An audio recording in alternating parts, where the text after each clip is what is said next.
must stand for joy. We are making a new world now. We are making a new world now.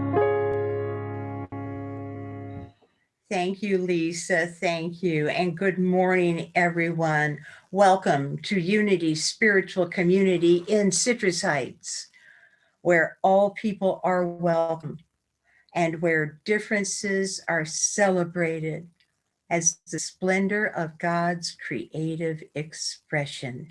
Hear ye, hear ye, hear ye. Let us open our service by sharing today's daily word. Today is Sunday, April the 25th, 2021, and the word for today is thankful. Thankfulness is my heart's natural expression.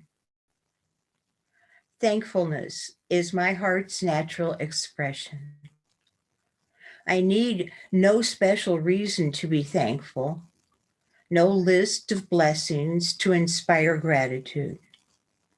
Unity author Reverend Eric Butterworth wrote, "One can be grateful with the same spontaneity as being happy.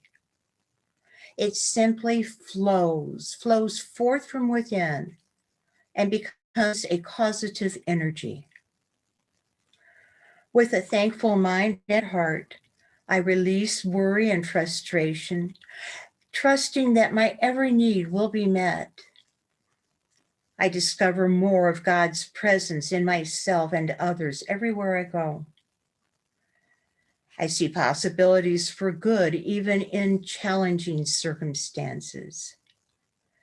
Eager to share my thankfulness, I welcome opportunities to be of service to others, just as I gratefully accept blessings shared with me. I live in the flow of life, love, peace, and abundant beauty. I am thankful." And the scripture for today is from 1 Thessalonians 5:18. "Give thanks in all circumstances, for this is the will of God in Christ Jesus for you." And the word for today is thankful. And before we move on, I just want to mention this phrase, "I live in the flow of life," and how in the first paragraph they refer to Unity author Reverend Eric Butterworth, because it's this Wednesday that Lisa is going to begin a class called Living in the Flow of Life, based on Eric Butterworth's book by that name. And I almost have goosebumps. It's one of these divine, there's the book, man is showing it. It's one of those divine synchronicity things that the Sunday before her class starts, the daily word gives her a great big plug. So that is what it's talking about. And there will be more to be learned on Wednesday. So at this time, we invite Lisa, who is our minister of music, to share another song with us.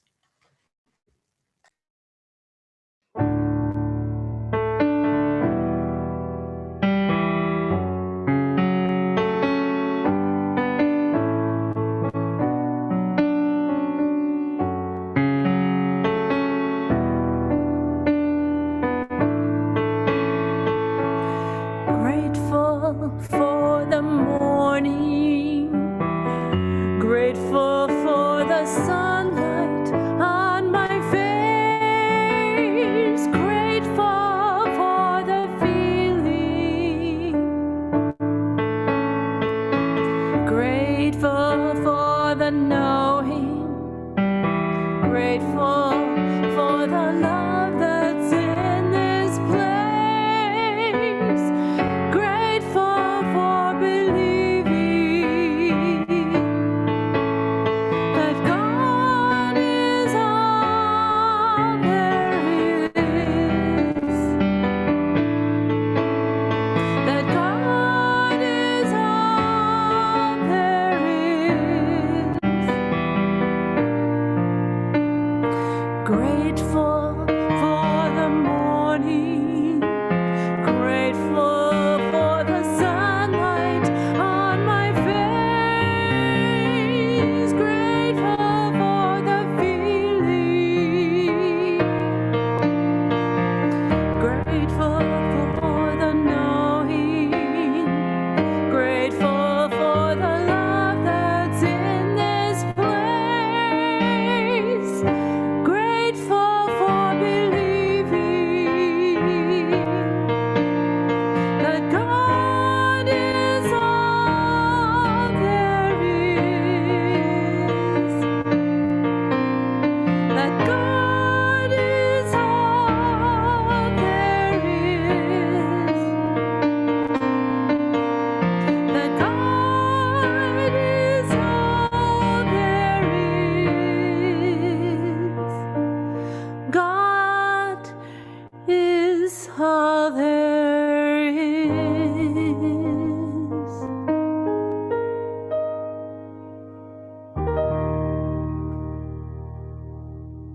Thank you, Lisa. It was beautiful song, perfect song.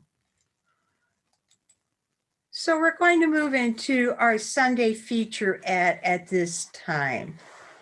And today's featurette is entitled The 9 Families of Consciousness. And it is based on the work of Seth and Jane Roberts. So I wanted to share a little bit of background. Seth was the premier teacher who launched the New Age. Most of the books that they wrote were in the 1970s. That was their era. Jane Roberts was a trance channeler. And this is a picture of Jane and her husband, Robert Butts. Robert was an artist, and this is a portrait that he painted of Seth. So it's one depiction of what Seth looked like. And one of the things to know is that it took all 3 of them to write these books. Jane would go into trance, and when she channeled, she didn't remember what she said. Rob took dictation. He wrote down everything that Seth said, and actually Seth dictated all of his books through Jane, and Rob wrote them down and then typed them up. When Jane came out of trance, she would then read Rob's notes to find out what Seth had said. And Rob also added narrative and commentary on his own and made the whole experience much richer for the readers. And Seth was a non-physical entity, sometimes described as a future self of Jane, but one was no longer physical. So when I was reading these books, I came across a passage wherein Rob was sharing that his childhood had been very troubled, that his parents argued all the time, couldn't seem to agree about anything, never saw anything in the same way, and it had created a not a good environment, an upsetting environment for him to be raised in. And Seth told him that his parents, his mother and his father, were from 2 different families of consciousness. That the reason that they didn't see anything in the same way was that they literally did not see the same world. They did not see the world in the same way. They could not agree on anything because nothing looked the same to the 2 of them. That they had planned this one incarnation for the purpose of having children. That there would be a merging of their genetics or maybe their spiritual DNA, and so they incarnated and they had their children, but it was not a harmonious marriage because they were from different families of consciousness. And that was my introduction to the whole idea that there are different families of consciousness that incarnate as humans on Earth. So there are 9 of them.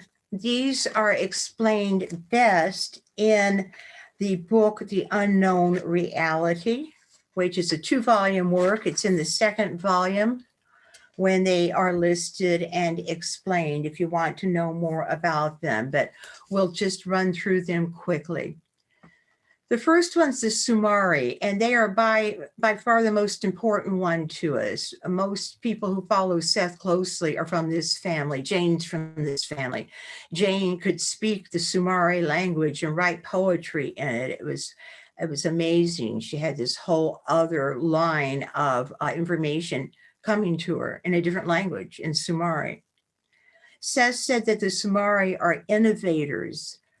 They are naturally playful, humorous, relatively unfettered. They are impatient, however. They will be found in the arts and the less conventional sciences. So we would say that they incarnate to provide the cultural, spiritual, and artistic heritage for the species. The second family is the Borlidum, and they deal primarily with parenthood. They often have large families. They focus on nurturing healthy children with brilliant minds, healthy bodies, and strong, clear emotions. Their ideas often spring to prominence before large social changes and help initiate them. And this family is closest to the Samari. So the Borlidum incarnate to provide an earth stock for the species through parenthood. Then we have the Sumafi. The Sumafi deal primarily with teaching, passing on their knowledge or that of others. They come to transmit originality through teaching. And then the Milumit are composed of mystics. Most of their energy is directed in an inward fashion, deeply involved in nature, and in that sense, more highly attuned psychically than most. They incarnate to mystically nourish mankind's psyche. The Grammata specialize in organization. They are founders of large businesses, are statesmen, politicians, vital, active, and creatively aggressive. So the Grammata are here to found social systems. And then we have the Bold. The Bold are primarily reformers. They are activists, revolutionaries. They have excellent precognitive abilities in terms of probabilities. One purpose in mind: to change the status quo in whatever the area of primary interest. So the family of the Bold are born to reform the status quo. The Ilda come because they deal primarily in the great play and interchange and exchange of ideas, products, social and political concepts. They are travelers, carrying with them ideas of one country to another, mixing cultures, religions, attitudes, and political structures. Seth has great affection for these folks. And I just have to go off script for a minute to say that I want to read this again because it reminds me so much of Brian. So Brian, you might want to listen to this and give me some feedback. The Ilda, they deal primarily in the great play of exchange and interchange of ideas, products, social and political concepts. They are travelers carrying with them ideas of one country to another, mixing cultures, religions, attitudes, political structures. Seth has great affection for these folks.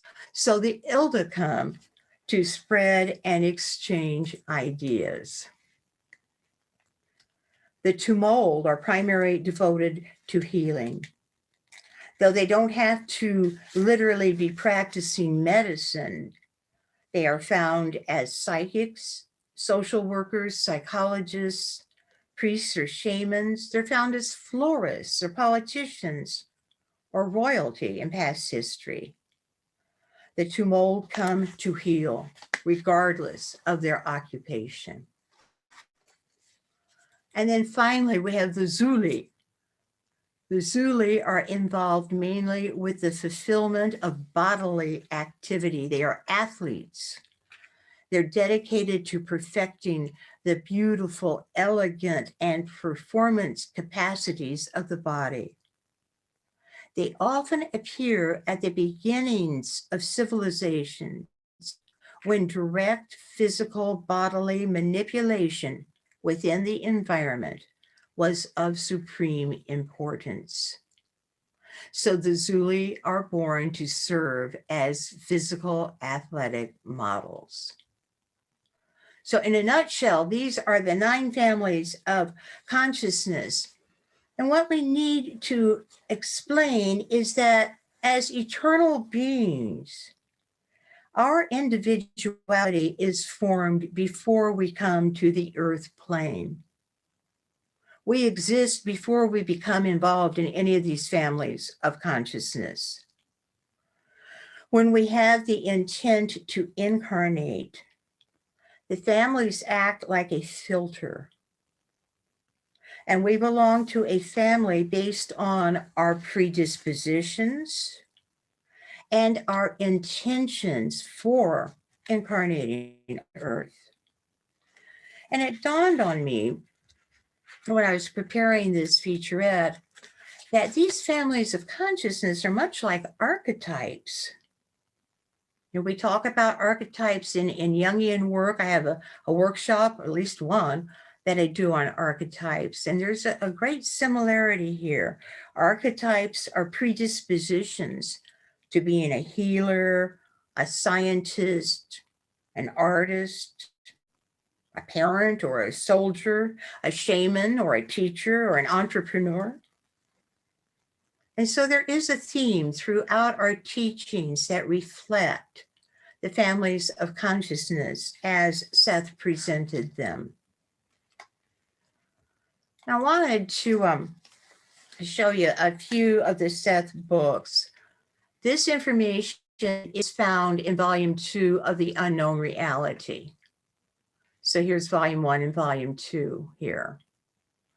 Some of the others, and Seth dictated over a dozen books through Jane Roberts, and Jane wrote about a dozen herself on her own using Seth's concepts and things she concluded about them. So think about this one, the nature of personal reality. Or this one, the individual and the nature of mass events. What is your connection to mass events? And then the first one, well, actually it wasn't the very first, but Seth Speaks came out in 1972. And it was the first one that I read. I found it at a White Hen Pantry, which is like a 7-Eleven. And it scared me. I mean, it's purple. And she looks really weird. She's in a trance. And I was in my early 20s and I didn't know about DIT. I picked it up and put it down on 2 separate visits before I finally bought it. And then it took me a year to read it because everything in it was new to me. When I was writing this featurette, I thought, oh man, I'd like to do a whole talk on Seth. As a matter of fact, I would even like to do a whole talk on one of Jane's books called The Education of Oversoul 7, because it's my favorite book in the world. And as I was doing my research, I came across this slide. Seth, the spiritual teacher that launched the New Age, which is a talk I did in August. And it's on our YouTube channel. We have a YouTube channel you can go to. It's called Unity Spiritual Community in Citrus Heights. Dozens of our services are available there. Many information. And so I listened to this one again, and lo and behold, one of the things I said is, this is so good, I want to make it a 3-part series.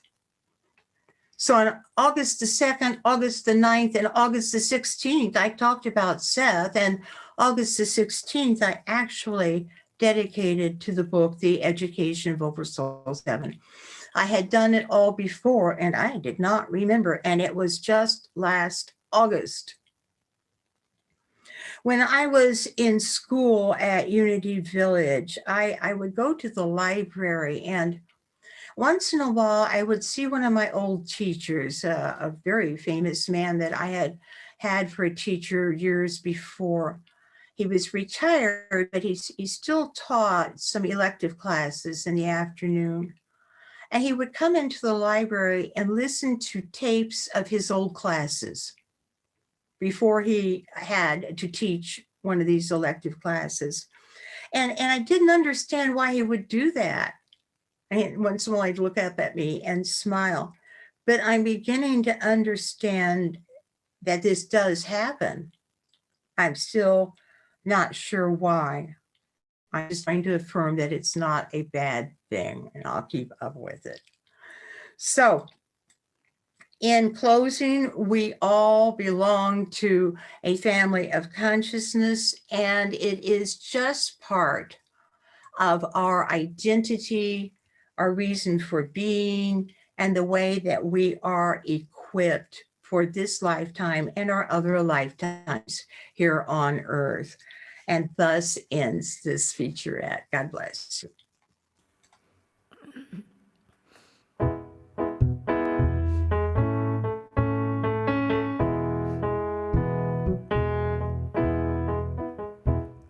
I can see clearly now, the rain is gone. I can see all obstacles in my way. Gone are the dark clouds that had me down. It's gonna be a bright, bright, bright, sunshiny day. Bright, bright, bright, sunshiny day. Yes, I can make it now, the pain is gone. All of the bad feelings have disappeared. Here is that rainbow I've been praying for. It's gonna be a bright, bright, bright, sunshiny day. Look all around, there's nothing but blue sky. Look straight ahead, there's nothing but blue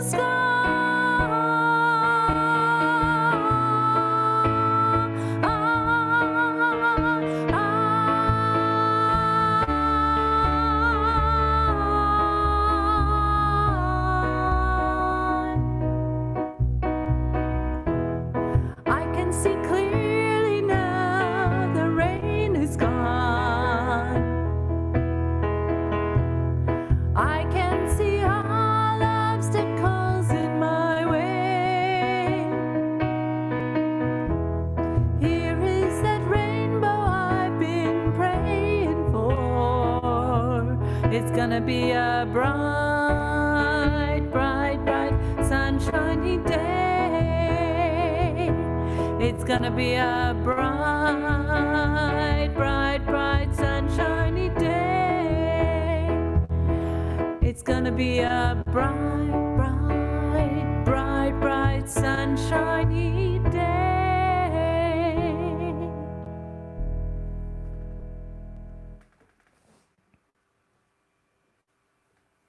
Thank you. So now's the time at which we acknowledge our prayer requests. Let those concerns that you may have for yourself or for others, your friends and family, those you love, for your community and the world, just come into your consciousness now. Acknowledge them. Acknowledge that you carry them around with you. And in this moment, let us give thanks. Let us give thanks for that flow, the abundant blessings and order that we know are always present in every situation, in every time, and in every person. We see that healing is happening. We see that structures are being changed so that there may be order coming more into the world every day. We see that all is provided in every moment and in every opportunity. And we give thanks and we rest in gratitude as we release our concerns into the loving care of Christ's Spirit this morning. Amen. And I do invite you to call Silent Unity at 1-800-NOW-PRAY for your individual personal requests.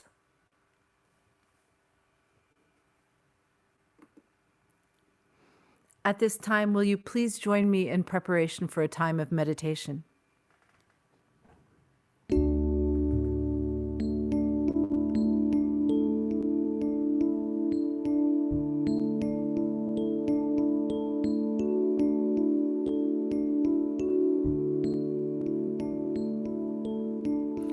Oh, Spirit, guide me deep inside me. Take me to my heart place, the place of ease and grace. Breathe in this moment, this sacred moment. I am peace. I am renewed.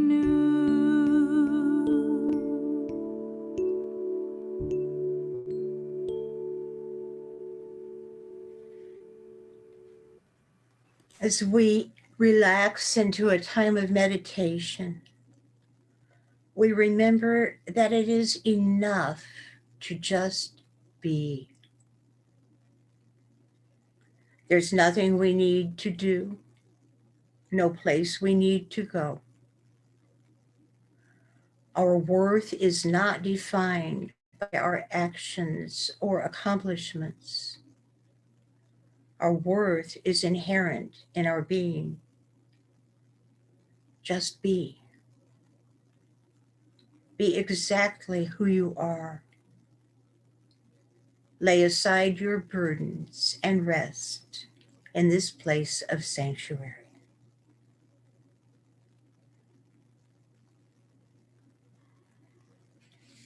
We remain open, resting lightly in the stream of time. We trust in divine order. Just as we each were transformed from children to adults, our very DNA programmed before we were born, each season of life progresses to the next.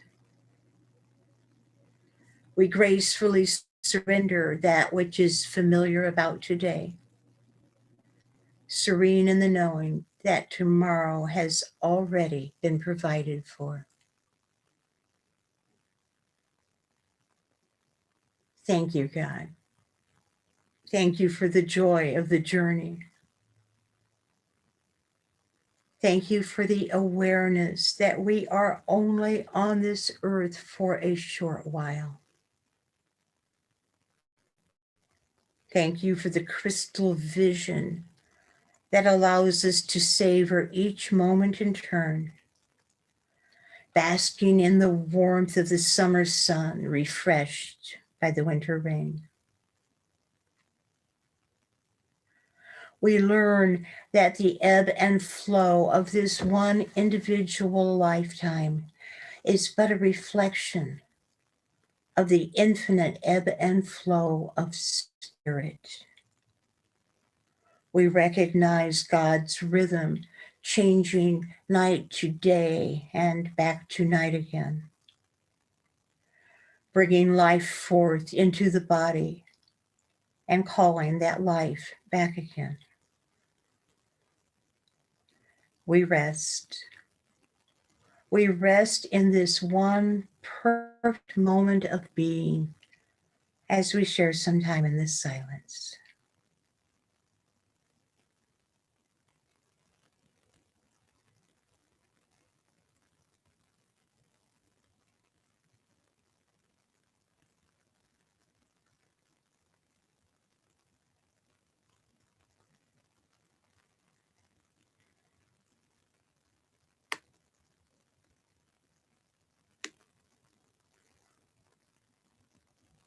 returning our awareness to this Sunday celebration. We experience renewed energy, increased optimism, for this is the day that the Lord has made, and we do rejoice in the sharing of it. And so it is. Amen.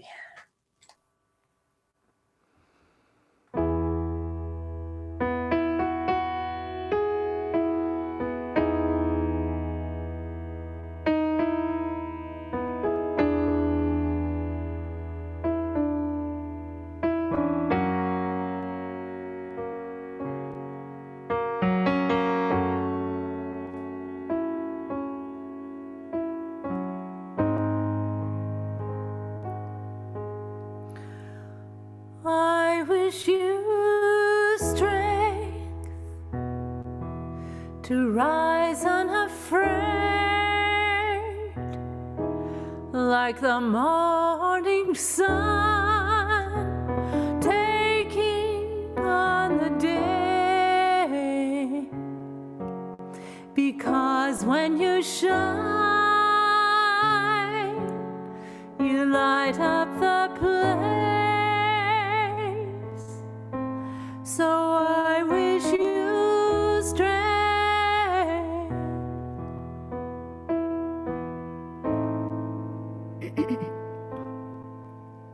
I wish you faith that you'll overcome whatever you face until your journey's done, beyond any words, as certain as grace. I wish you faith.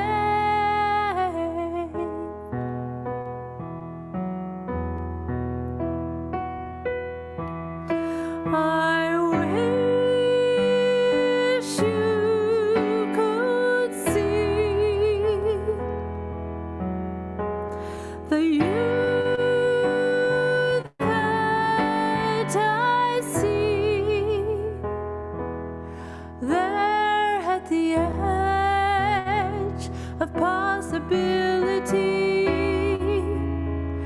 I pray that you will find all that you need. I wish you peace that comes from within,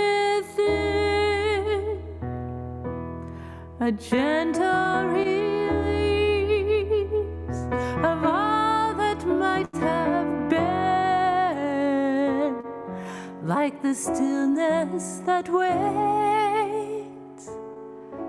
between waking and sleep.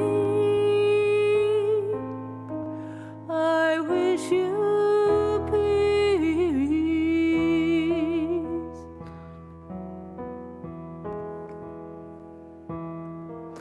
I wish you could see the you that I see there at the edge of possibility. I pray that you will find all that you need. I wish you strength to rise unafraid, like the morning sun taking on the day. Because when you shine, you light up the place. I wish you strength.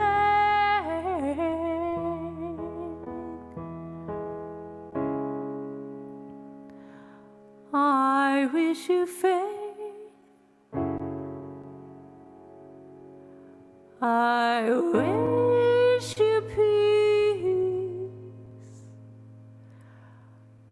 I wish you strength. Thank you, Lisa.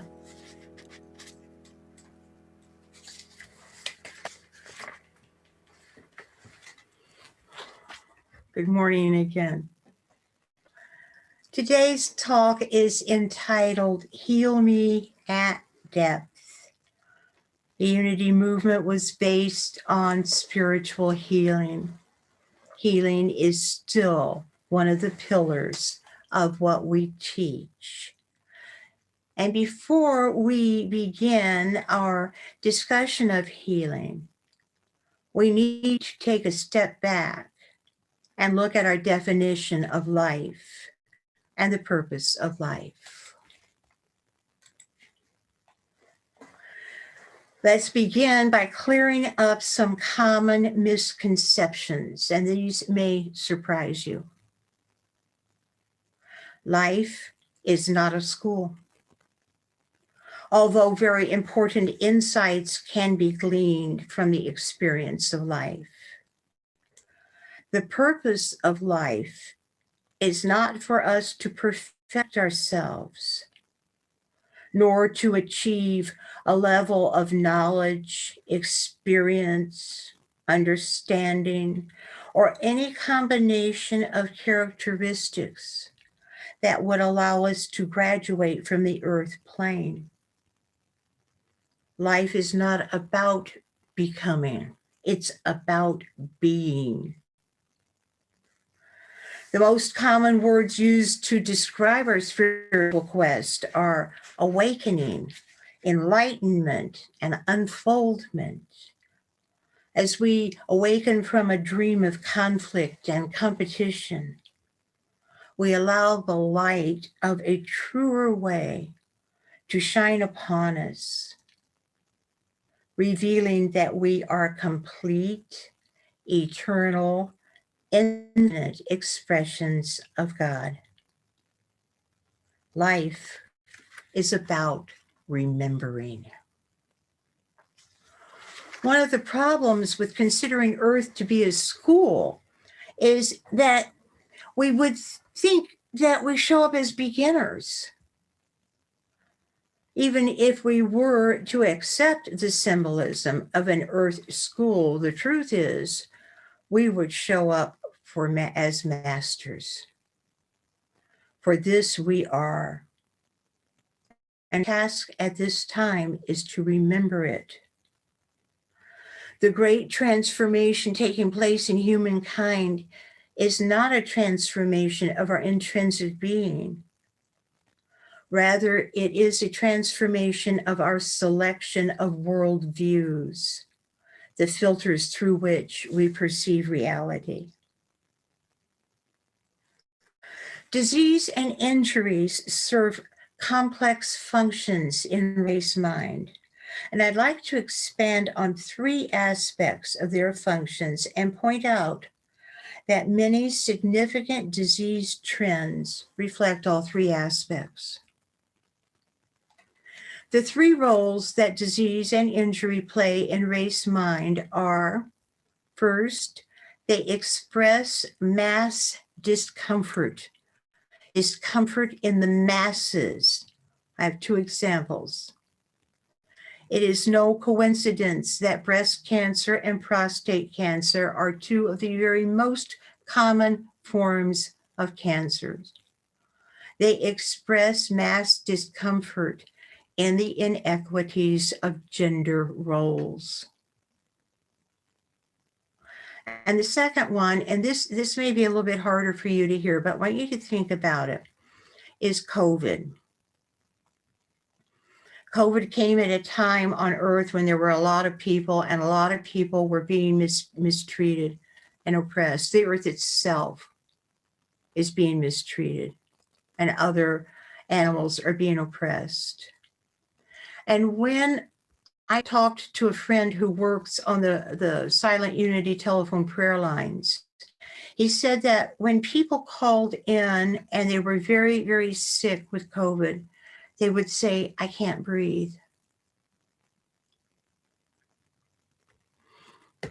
And you know what else that means? And how that became the phrase that we attached to oppression of Black people and George Floyd. I can't breathe. And I think there's a connection that both of these things happened at once. And they are connected in that they express this great mass discomfort. And this is one of the roles that disease and injury can play in race mind. The second of the three roles is that they facilitate individual changes. There's a book called Close to the Bone by Jean Shimoda Bolen, and it's about breast cancer. And she says so many women develop life-threatening illnesses when there seems to be no other way to escape oppressive lifestyles, especially since we don't value rest in our society. And this applies to men also. Barbara Yakel was a licensed unity teacher with our church for many years. She passed away a couple of years ago. She was one of the pillars of our church. And she would tell a story about her first marriage in which she was mistreated and very unhappy. And she developed a goiter. She had cancer of the thyroid. And she had this huge growth on her throat. And she went to the doctor, and her doctor said, "Your marriage is killing you." So she had the goiter removed and she got a divorce and she married somebody else and she lived happily ever after. She had a long, successful marriage, had another kid, had a great career, had a wonderful involvement with unity. So the second role that disease and injury play for us is to facilitate individual changes, how they show up in our own unique lives. And the third role is to catalyze social transformation. And I have two examples again. The first is with the prevalence of type 2 diabetes. We need to look at our food supply. We need to look at what people are eating, what they have available to eat, what they can afford to eat, how the food is manufactured, and if it's healthy. And I believe that that will be the cure for diabetes. There's a direct connection to the social transformation needed to improve our food supply. And the other example is back to COVID. I saw on the news this week that there's a new term among the millennials, and it's YOLO, which has nothing to do with our YOLO, with the water area. It stands for you only live once, YOLO. And the people who have been forced to work from home, so many of them are now changing careers so that they don't have to go spend so much of their time in stuffy offices or working overtime or commuting in highways with all the fumes. That the awareness that you only live once is causing people to make different choices and to value different things in their lives. It also, on a social level, is resulting in our restructuring families and education, as well as the workforce and the business, the industry of business. So that is the third role that disease plays. So here we get to the story of my friend Priscilla. Priscilla was, I mentioned the library at Unity Village during my featurette. Priscilla was the head librarian there. Brilliant woman, very spiritual, very knowledgeable. She lived on ground. She was a real Unity Truth student, and she was a friend of mine. She and I went to France together on a divine tour in 2000, went around to all the churches that featured the Black Madonna and Mary Magdalene. It was a delightful time. And one day She and I were walking down the streets of Paris side by side when Priscilla shared with me that she had just turned 50 and she'd never had a mammogram. And she didn't know if she should get one.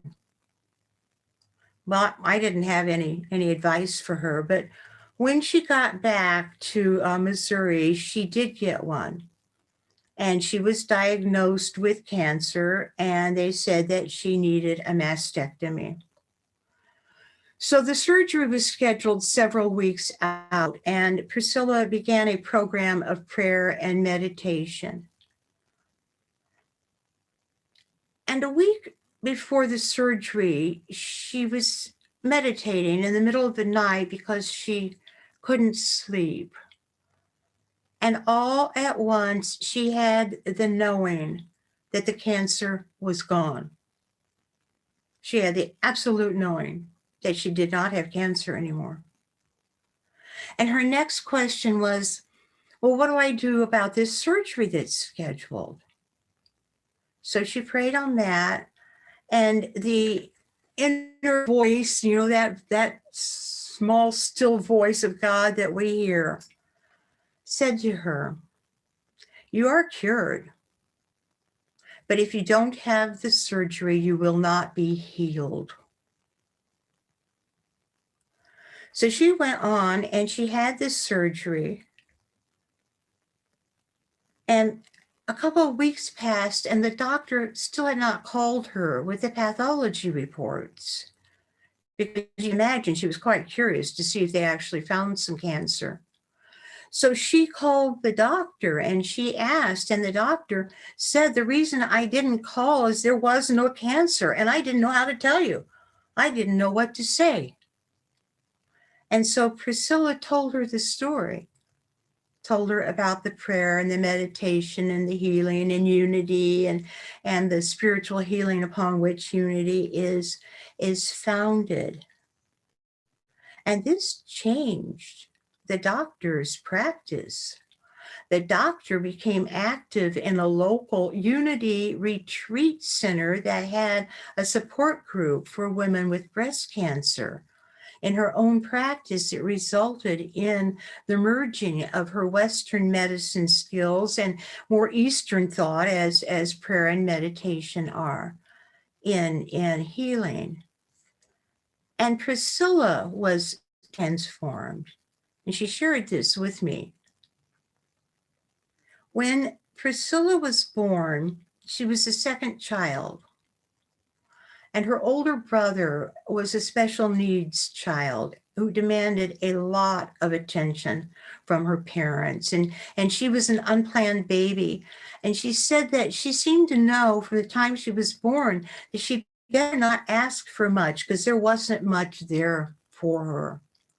She said that they told her she never even cried. She just never let them know that she needed anything. And so she grew up and she was, 50 years old, as I mentioned, when she had this surgery. But when she was in the hospital having the surgery, the nurses babied her. They made over her. They petted her. They met her needs. They asked her if she was okay. And when she came home, her adult daughter moved in to take care of her during her recuperation. And that adult daughter took care of her and babied her and nurtured her. And she had never been babied before in her life. And she said that it was like this big hole inside of her was filled for the first time. Her needs were met. She was transformed. She lost 20 pounds. She looked 20 years younger. She left the village and moved to Colorado. And this was the best thing that ever happened to her. We might say, oh, she should be outraged because they took off her breast and she didn't even have cancer. Well, no, that's not the way to look at it. There's more to the story. Disease and healing are more complex than that. So let's pick out these three aspects of healing from Priscilla's story. The first, she had breast cancer. And we already said that that's one of the main ways we express mass discomfort in our society, in our world, because of the gender inequality, breast cancer and prostate cancer for men. The second is that disease and healing facilitate individual change. And in her case, it helped her heal her childhood wounds. And the third aspect was that it catalyzes social transformation. And if you think about her surgeon becoming involved in a Unity Retreat Center and working with breast cancer support groups and accepting the other causes and treatments for this disease, that is a social change. And in my opinion, needs to be made. So think about your own life and think about the times you may have been ill or injured. And think about it in these terms. I had breast cancer, and I remember thinking that having breast cancer was almost like paying dues for being a woman in this era. That was a thought I needed to release because I didn't want to have breast cancer. I had a broken ankle in 2000, and at the time I tripped, at the moment I tripped, I remember thinking, I have to do everything for myself. And then I broke my ankle and I couldn't do anything for myself. And a lot of people came to help. I want to talk about the cause of suffering. The cause of suffering. This is the granddaddy of all error beliefs. It is the foundation of race mind and the ego. It is sometimes called the father of lies. It is, of course, the belief that we are separate from God, from each other, and from all that is.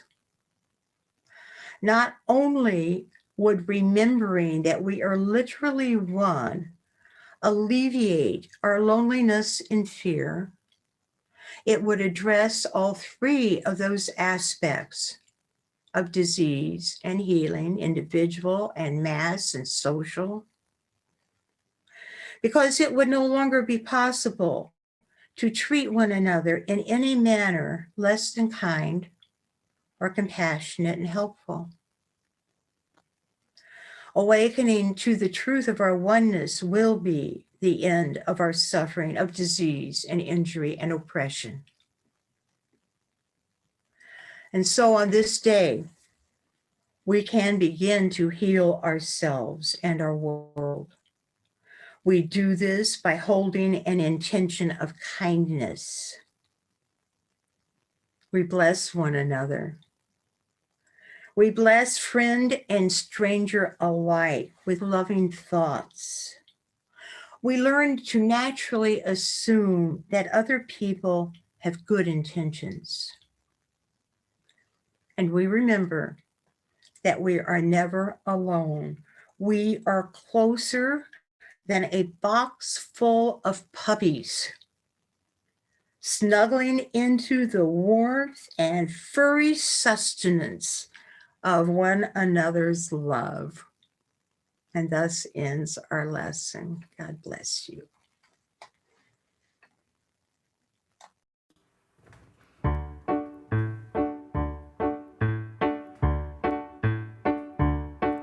There is just one presence, just one light, shining in the world like a beacon in the night. There is just one power, we all can share, one great power everywhere. One great power, one great love, big as the ocean and the skies up above. One great spirit waiting in prayer, one great power everywhere. Yes, there's one great power everywhere. There is just one purpose, just one spark burning in our souls glows like the candle in the dark. There is just one chorus we all can sing, with one great power let it ring. One great power, one great love, big as the ocean and the skies up above. One great spirit waiting in prayer, one great power everywhere. One great power, one great love, big as the ocean and the skies up above. One great spirit waiting in prayer, one great power everywhere.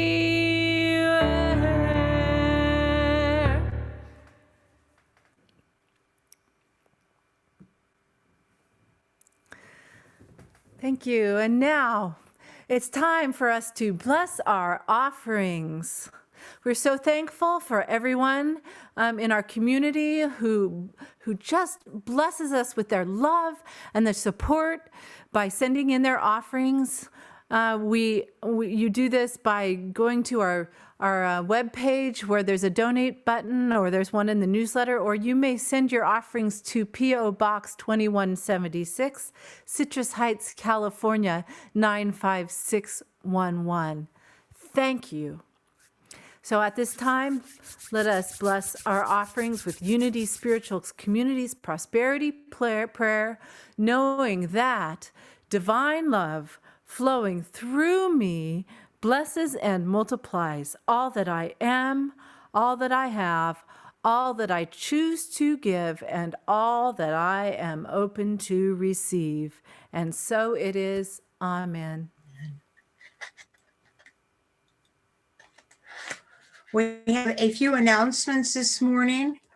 The first, as we mentioned, is this coming Wednesday. Lisa will be beginning a 5-week class called Living in the Flow of Life. It starts at 6:30 on the regular Zoom channel you use on Sundays, and is a 2-hour class, will last for 5 weeks.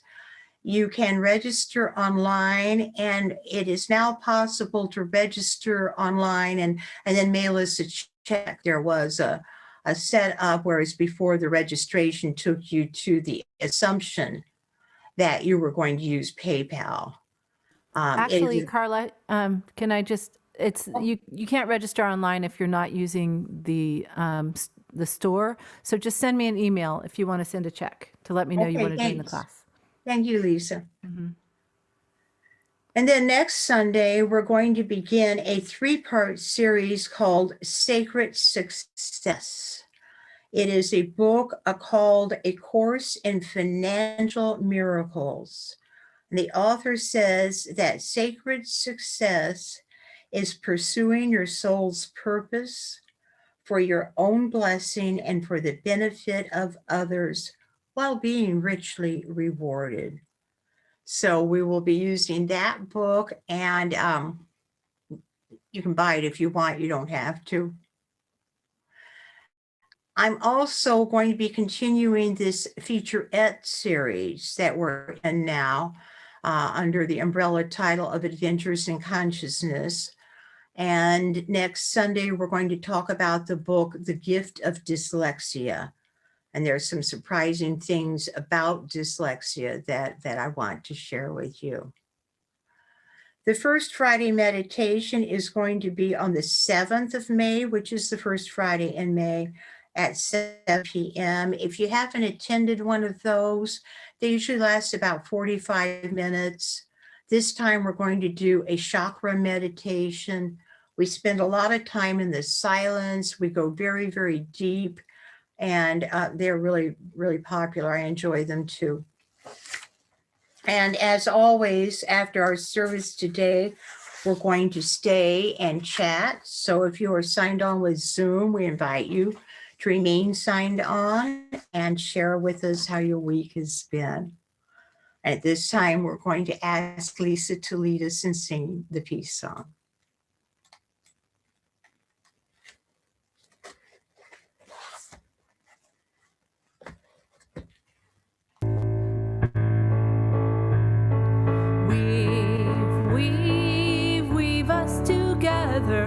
Weave us together in unity and love. Weave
And now let us join in our prayer for protection, knowing that the light of God surrounds us, the love of God enfolds us, the power of God protects us, the presence of God watches over us.